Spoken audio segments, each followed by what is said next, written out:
बिस्मिल्लाहिर्रहमानिर्रहीम। Dear students, welcome to physics class. Students, physics में chapter number 15 को discuss कर रहे थे। नेचर ऑफ लाइट का टॉपिक हमारा कंप्लीट हो गया था। अब हम आज की क्लास में जो चीज़ स्टडी करने जा रहे हैं वो है इलेक्ट्रोमैग्नेटिक स्पेक्ट्रम। इलेक्ट्रोमैग्नेटिक स्पेक्ट्रम मैंने आपको कल बताया था जब हम नेचर ऑफ लाइट को स्पेक्ट्रम, एक मिनट रुकिएगा, जरा मैं लिख लूँ पहले इसको। हाँ, तो कल हम जब नेचर ऑफ लाइट को डिस्कस कर रहे थे तो हमने देखा था कि मैक्सवेल ने एक वेव की नई कैटेगरी को डिस्कवर किया था जिसको उसने नाम दिया था इलेक्ट्रोमैग्नेटिक वेव्स। इलेक्ट्रोमैग्नेटिक वेव्स क्या होती हैं? ऐसी वेव्स होती हैं जिनमें इलेक्ट्रिक फील्ड भी होती है। एक होती है इलेक्ट्रिक फील्ड और उसके बाद एक होती है उसमें मैग्नेटिक फील्ड। पहली बात तो ये होती है कि इसमें दो किस्म की फील्ड्स होती हैं, एक इलेक्ट्रिक फील्ड और एक मैग्नेटिक फील्ड। दूसरी बात, ये दोनों फील्ड ऑसिलेट कर रही होती हैं, वाइब्रेट कर रही होती हैं, यानी ये मैक्सिमम होंगी फिर वापस मीन पे आ जाएंगी, फिर दूसरे एक्सट्रीम पे जाएंगे, वगैरह वगैरह। तीसरी बात कि इन दोनों के दरमियान जो है वो ये दोनों आपस में परपेंडिकुलर होती हैं, यानी कि इलेक्ट्रिक और मैग्नेटिक फील्ड जो है ई एफ कह लेते हैं electric field and M F मतलब मैग्नेटिक फील्ड, आर परपेंडिकुलर। दोनों के दरमियान जो है वो 90 डिग्री का एंगल होता है, परपेंडिकुलर होती हैं। यानी अगर आपको एक एक्स एक्सिस में मिल रही है तो एक वाई एक्सिस में मिल रही होती हैं, और ये बोथ जो हैं ये डायरेक्शन ऑफ वेव से भी परपेंडिकुलर होती हैं। बोथ आर परपेंडी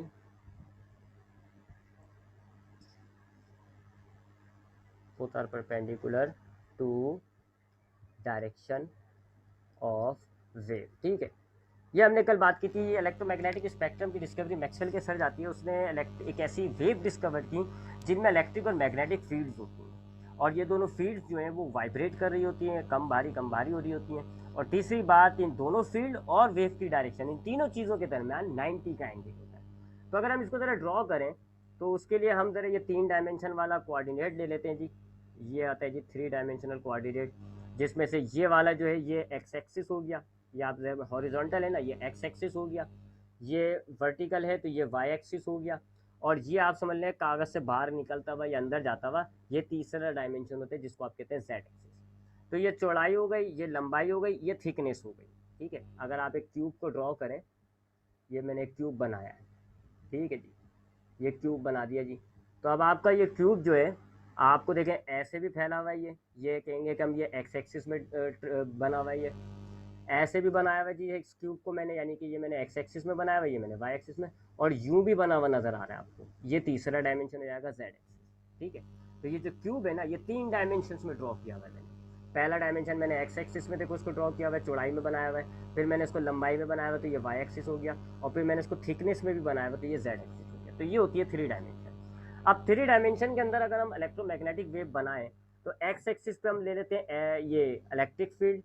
तो ये एक्स एक्सिस पे आ गई इलेक्ट्रिक फील्ड, ये आ गई इलेक्ट्रिक फील्ड, और ये वाइब्रेट हो रही है। देखें ये मैंने क्या बनाई है, इलेक्ट्रिक फील्ड बनाई है, वाई एक्सिस पे बनाई है मैंने ये इलेक्ट्रिक फील्ड लंबाई में, और ये आपको देखें वाइब्रेट हो रही है, ऊपर जा रही है मैक्सिमम, फिर वापस मीन, फिर नीचे मैक्सिमम, फिर वापस मीन। तो ये इलेक्ट्रिक फील्ड हो गई, वाइब्रेट हो रही है। अब हम ये वाई एक्सिस पे बनाई है मैंने इलेक्ट्रिक फील्ड, अब मैं एक्स एक्सिस में मैग्नेटिक फील्ड बनाता हूँ। तो ये मैंने एक्स एक्सिस पे मैग्नेटिक फील्ड बनाई, ये आप देखें जी कम भारी हो रही है, ये देखें। ठीक है, ये मैंने एक्स एक्सिस में मैग्नेटिक फील्ड बनाई, सॉरी जेड एक्सिस पे। हाँ, तो ये मैग्नेटिक फील्ड है जी आपके पास, ये मैग्नेटिक फील्ड है, और मैग्नेटिक फील्ड मैंने बनाई हुई है जी वाई एक्सिस के अंदर। ठीक है, यानी लंबाई में मैग्नेटिक फील्ड बनाई है। उसके बाद ये जो रेड वाली है ये आपकी इलेक्ट्रिक फील्ड कह लो आप इसको, और ये मैंने बनाई है जी जेड एक्सिस के अंदर, जेड एक्सिस में ड्रॉ की है मैंने जी। ठीक है, ठीक है, बाहर निकल रही है देखें, या अंदर जा रही है कागज़ में, या बाहर आ रही है या अंदर जा रही है। जबकि वेव हमारी जो ट्रैवल कर रही है वो हमारी इस डायरेक्शन में ट्रैवल कर रही है, यानी कि एक्स एक्सिस में वेव हमारी ट्रैवल कर रही है एक्स एक्सिस। तो तीनों के दरमियान आपको 90 डिग्री का एंगल देता है। तो ये होती है इलेक्ट्रोमैग्नेटिक वेव्स, ऐसी वेव जिनमें इलेक्ट्रिक फील्ड भी होगी, मैग्नेटिक फील्ड भी होगी, दोनों ऑसिलेट कर रही होती हैं, और इलेक्ट्रिक फील्ड, मैग्नेटिक फील्ड और वेव की डायरेक्शन तीनों एक दूसरे से परपेंडिकुलर होती है। ठीक है, और इनकी ख़ास बात मैंने आपको बताई थी कि इनकी ख़ास बात क्या होती है कि 2 ख़ास बातें मैंने आपको बताई। पहली ये कि they do not require medium to travel, they do not require medium, इनको मीडियम की ज़रूरत नहीं होती, बगैर मीडियम के एक जगह से दूसरी जगह चली जाती हैं। और दूसरा, इनकी वेलोसिटी जब मैक्सवेल ने कैलकुलेट की तो कितनी निकली, 3 × 10⁸ मीटर पर सेकेंड। और इसी बिहाफ पर उसने जो है लाइट को भी एक इलेक्ट्रोमैग्नेटिक वेव डिक्लेयर कर दिया था। तो जितने भी इलेक्ट्रोमैग्नेटिक वेव्स हैं सब जो है वो आपकी ये दो प्रॉपर्टी लाजमी रखेंगे कि उनको मीडियम की ज़रूरत नहीं होती और वो बगैर उनकी जो रफ्तार है हवा में वो 3 × 10⁸ है। ठीक है, तो अब उसने एक इलेक्ट्रोमैग्नेटिक वेव उसने उस वक्त डिस्कवर करी, फिर उसने देखा कि लाइट की स्पीड जो है वो भी यही है, लिहाजा उसने कहा जी लाइट भी एक इलेक्ट्रोमैग्नेटिक वेव है। इस तरह हमने बहुत सारी आगे जाके तकरीबन 7 कैटेगरी की इलेक्ट्रोमैग्नेटिक वेव को डिस्कवर किया। अब हमारे पास आज की तारीख में बहुत सारी इलेक्ट्रोमैग्नेटिक वेव्स हैं, काफ़ी इलेक्ट्रोमैग्नेटिक वेव्स हैं, लाइट भी इलेक्ट्रोमैग्नेटिक वेव है, इंफ्रारेड भी है, एक्सरे भी है, काफ़ी इलेक्ट्रोमैग्नेटिक वेव है। हम हर उस वेव को इलेक्ट्रोमैग्नेटिक कहेंगे कि जो बगैर मीडियम के ट्रैवल कर रही होगी और जिसकी रफ्तार जो है वो 3 × 10⁸ होगी। बगैर मीडियम के ट्रैवल कर रही होगी तो जाहिर बात है उसके अंदर इलेक्ट्रिक मैग्नेटिक फील्ड होगी, ऑसिलेशन कर रही होगी वगैरह वगैरह। तो हम अगर ये दो क्राइटेरिया पर इलेक्ट्रोमैग्नेटिक वेव निकालते हैं जी कि ऐसी वेव जो बगैर मीडियम के ट्रैवल करती है और उनकी रफ्तार 3 × 10⁸ है, तो हमने तो बहुत सारी डिस्कवर कर ली। काफ़ी किस्म के इलेक्ट्रोमैग्नेटिक वेव्स होती हैं, आपके मोबाइल से जो निकल रही है वो इलेक्ट्रोमैग्नेटिक वेव है, आपके जो सैटेलाइट्स आपको नीचे भेजे होते हैं वो इलेक्ट्रोमैग्नेटिक वेव है, आपके ओवन के अंदर जो निकल रही है वो इलेक्ट्रोमैग्नेटिक वेव है, सूरज से जो गर्मी आ रही है वो इलेक्ट्रोमैग्नेटिक वेव है, काफ़ी इलेक्ट्रोमैग्नेटिक वेव है। तो हमने उनको क्लासीफाई किया। जैसे हम बायोलॉजी में ऑर्गेनिजम्स अगर सिमिलर होते तो हम उनको क्लासीफाई कर देते हैं, केमिस्ट्री में हमने देखा जी कि बहुत सारे सिमिलर एलिमेंट्स हैं तो हमने उनको एक एक ग्रुप के अंदर क्लासीफाई कर दिया। इसी तरीके से हमने ये जो इलेक्ट्रोमैग्नेटिक वेव्स हैं हमने इनको क्लासीफाई करके एक चार्ट बनाया। इस चार्ट को हम कहते हैं इलेक्ट्रोमैग्नेटिक स्पेक्ट्रम। अब इसमें हमने जो क्लासिफिकेशन की है जी वो की है वेवलेंथ या फिर फ्रीक्वेंसी के एतबार से। ठीक है, वेवलेंथ और फ्रीक्वेंसी याद रखिएगा इन्वर्सली प्रोपोर्शनल होती है एक दूसरे के। तो वेवलेंथ ले लें आप, वेवलेंथ के क्राइटेरिया पे ले लें या फ्रीक्वेंसी के क्राइटेरिया पे ले लें, उसके एतबार से हमने इसको क्लासीफाई किया। तो हमारे पास कुछ इलेक्ट्रोमैग्नेटिक वेव्स थी जी जिनकी वेवलेंथ जो है वो सबसे ज़्यादा होती थी, यानी कि तमाम इलेक्ट्रोमैग्नेटिक वेव्स में सबसे ज़्यादा कैटेगरी की उनकी वेवलेंथ होती थी, 10⁻³ कैटेगरी की, यानी कि 1000 मीटर तक की। तो उन वेवलेंथ को हमने शुरू की कैटेगरी में डाल दिया, उनको हमने नाम दिया जी रेडियो वेव का। ये उसके बाद कुछ इलेक्ट्रोमैग्नेटिक ऐसी वेव थी, कुछ इलेक्ट्रोमैग्नेटिक वेव जिनकी जो वेवलेंथ थी वो 10⁻² की थी, तो उनको हमने दूसरी कैटेगरी में डाला, उनको नाम दिया हमने माइक्रोवेव। फिर उससे नीचे आती हैं जी इंफ्रारेड वेव, इनकी वेवलेंथ और कम होती है, विजिबल की और कम होती है, अल्ट्रावायलेट की और कम, एक्सरे की सबसे कम होती है जी आपके पास गामा।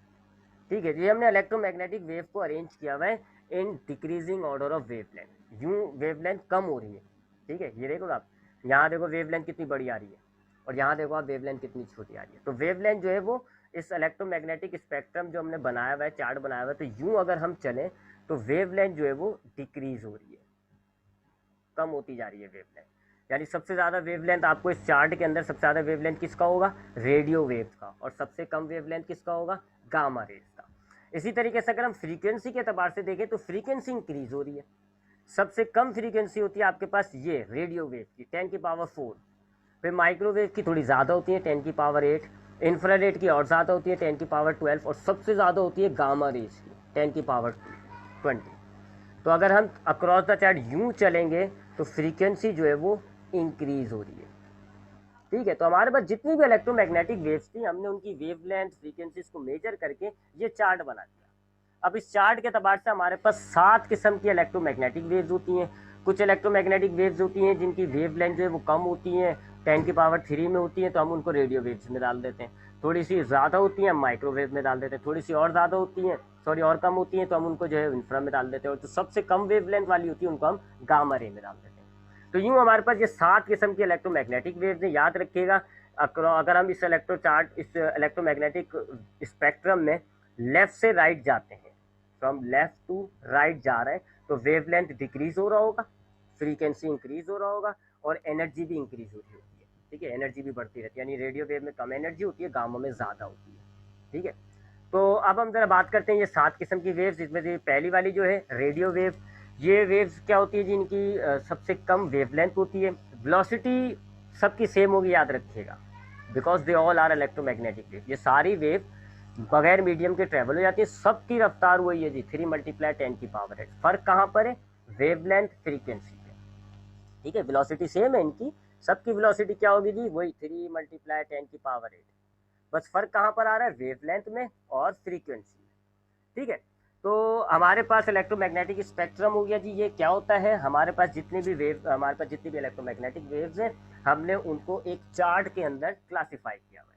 और हमने वो जो चार्ट बनाया उसके अंदर हम बिल्कुल लेफ्ट साइड पे जो है ऐसी वेव को रखते हैं जिनकी वेवलेंथ सबसे कम होती है और फ्रीक्वेंसी सबसे ज़्यादा होती है। और राइट साइड पे हमने जो है उन वेव को रखा हुआ है जिनकी वेवलेंथ सबसे ज़्यादा होती है और सबसे जो है वो कम होती है, और जो फ्रीक्वेंसी है वो सबसे ज़्यादा होती है। अगर आप लेफ्ट से राइट जाएंगे इस चार्ट के अंदर तो आपकी वेवलेंथ जो है वो डिक्रीज होती जाएगी और फ्रीक्वेंसी जो है वो बढ़ती जाएगी, ठीक है। अब हम बात करते हैं इनके यूजेस की। तो ये जो रेडियो वेव्स होती हैं, ये वो वेव्स हैं जो हम कम्युनिकेशन के लिए यूज़ करते हैं। यानी कि आप देखते हैं कि हमारे जो मोबाइल टावर्स होते हैं, हमारे जो फ़ोन होते हैं, इनमें से जो वेव्स निकलती हैं, इलेक्ट्रोमैग्नेटिक वेव्स निकलती हैं, वो ये होती हैं रेडियो वेव्स, जिनके ज़रिए हम एक दूसरे से फ़ोन करके, कॉल करके रब्ता करते हैं। इसी तरह टीवी और ऑडियो वीडियो सिग्नल्स के लिए जो हम वेव बनाते हैं ना, इलेक्ट्रोमैग्नेटिक वेव, और वो भी यही होती है, रेडियो वेव। उसके बाद माइक्रोवेव की बात करें, ये आपकी वो वेव्स हैं जिनकी थोड़ी सी ज़्यादा एनर्जी होती है। आप माइक्रोवेव जैसी डिवाइस में इनको यूज़ करके खाना वगैरह गर्म कर लेते हैं। इंफ्रारेड की बात करें तो ये वो वेव्स होती है, इनमें थोड़ी और ज़्यादा एनर्जी होती है, ये हीट होती है, ठीक है। आपकी सूरज से जो हीट आ रही है ना, वो इस वेव के ज़रिए आ रही है, इंफ्रारेड की वजह से। ये वाली कैटेगरी क्या है जी? विजिबल कहते हैं इसको। ये है जी वो वाइट लाइट, ये वाहिद कैटेगरी है जी इस इलेक्ट्रोमैग्नेटिक वेव में, जो बीच में आ रही है ना, ये विजिबल।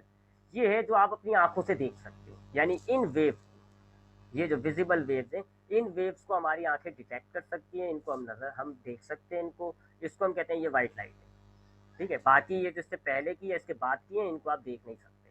यानी कि आप ना रेडियो वेव को देख सकते हो, ना माइक्रोवेव को, ना इंफ्रारेड को, ना अल्ट्रावायलेट, ना एक्सरे, ना गामा। सिर्फ आपकी आंखें इनको देख सकती हैं, तो दे आर कॉल्ड विजिबल, क्योंकि ये आपकी आंखों को नजर आ रही है। अब ये विजिबल के अंदर वो 7 आपकी लाइटें आती हैं। ये एक्चुअल में ये जो विजिबल है ना, ये वही है वाइट लाइट। ये है जी वो वाइट लाइट जो सूरज से आ रही है, जो आप देख रहे हो रोशनी, जिसको हम स्टडी करते आ रहे हैं, जिसका नेचर हमने पढ़ा था। और इस विजिबल के अंदर फिर 7 छोटी छोटी होती हैं, violet, indigo, blue, green, yellow, orange, red. वही थोड़ा सा वेवलेंथ का फर्क होता है उनमें, ठीक है जी। तो ये विजिबल लाइट वो है जी जो आपकी आंखें इसको डिटेक्ट कर लेती हैं। इनके अंदर मजीद 7 लाइट्स होती हैं आपके पास, violet, indigo, blue, green, yellow, orange, red. उसके बाद अल्ट्रा वायलेट जो है, ये आपको नज़र तो नहीं आती, लेकिन इनमें जो है ज़्यादा एनर्जी होती है। ये आपकी सूरज से अल्ट्रा वायलेट रेस भी आ रही होती है, ये आपकी स्किन को डैमेज कर सकती है। एनर्जी है, अगर आप अल्ट्रा वायलेट रेस आपके जिस्म पे पड़ती रहेंगी तो आपकी स्किन बर्न हो जाती है, आपकी खाल जल सकती है, कितनी एनर्जी होती है।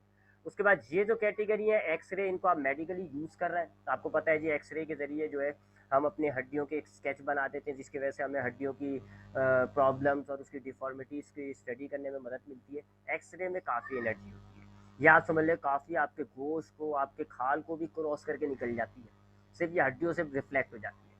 तो जब हम एक्सरे कराते हैं तो सामने से एक्सरेज ही निकल रही होती हैं, ये वाली रेस निकल रही होती है हमारे गोश्त में से, हमारी खाल में से, ये क्रॉस कर जाती हैं, हड्डियों से टकरा जाती है। हड्डियों से जब टकराती हैं तो हमारा स्केच बन जाता है।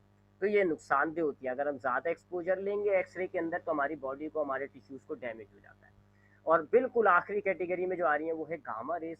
इनमें सबसे ज़्यादा एनर्जी होती है, ये वेवलेंथ के तबार से सबसे कम वेवलेंथ होती है इनकी, फ्रीक्वेंसी के तबार से सबसे ज़्यादा फ्रीक्वेंसी है, और एनर्जी के तबार से इनमें बहुत ज़्यादा एनर्जी होती है। ये एक्सट्रीमली डेंजरस होती है। ये आपकी समझ लें दुनिया की तकरीबन हर चीज़ को क्रॉस कर जाती है, इसमें इतनी एनर्जी होती है कि ये हर चीज़ को, लोहा, पानी को, टिश्यू, हड्डियाँ, सबको क्रॉस कर जाती है। सिर्फ एक धातु होती है, एक मेटल होता है लीड, उसको ये क्रॉस नहीं करती, ठीक है। तो ये काफ़ी नुकसानदेह, अगर हम गामा रेस के आगे खड़े हो जाएं, गामा रेस हमारी बॉडी के अंदर से जब गुजरेंगी, हमारे जेनेटिक मटेरियल्स में से गुजरेंगी, जीन्स में से, डीएनए में से, तो ये हमारे क्रोमोसोम्स के अंदर तब्दीली कर देती है, जिससे हमारे काफ़ी नेगेटिव इम्पैक्ट पड़ता है, हमारी बॉडी के अंदर काफ़ी फ़र्क पड़ता है, तब बीमारी हो जाती है। तो this is the electromagnetic spectrum, जो इलेक्ट्रोमैग्नेटिक वेव मैक्सवेल ने डिस्कवर्ड की नहीं, फिर हम जब आगे उनको और ज़्यादा डिस्कवर्ड किया तो हमें पता चला कि हमारे पास 7 कैटेगरीज के इलेक्ट्रोमैग्नेटिक वेव्स होती हैं, रेडियो, माइक्रोवेव, इंफ्रारेड वेव, चौथी विजिबल, 5वीं अल्ट्रावायलेट, 6ठी एक्सरे, 7वीं गामा। इन सातों के अंदर वेवलेंथ डिफर है, डिफरेंट डिफरेंट वेवलेंथ है इनकी, फ्रीक्वेंसीज डिफरेंट है। हमने इनको क्लासीफाई करके जो चार्ट बनाया हुआ है, इस चार्ट को हम कहते हैं इलेक्ट्रोमैग्नेटिक स्पेक्ट्रम। यहाँ आपका ये चैप्टर खत्म हो जाता है। इंशाल्लाह नेक्स्ट क्लास में हम अगले चैप्टर को शुरू करेंगे। अपना ख्याल रखिएगा। बहुत बहुत अल्लाह हाफ़िज़।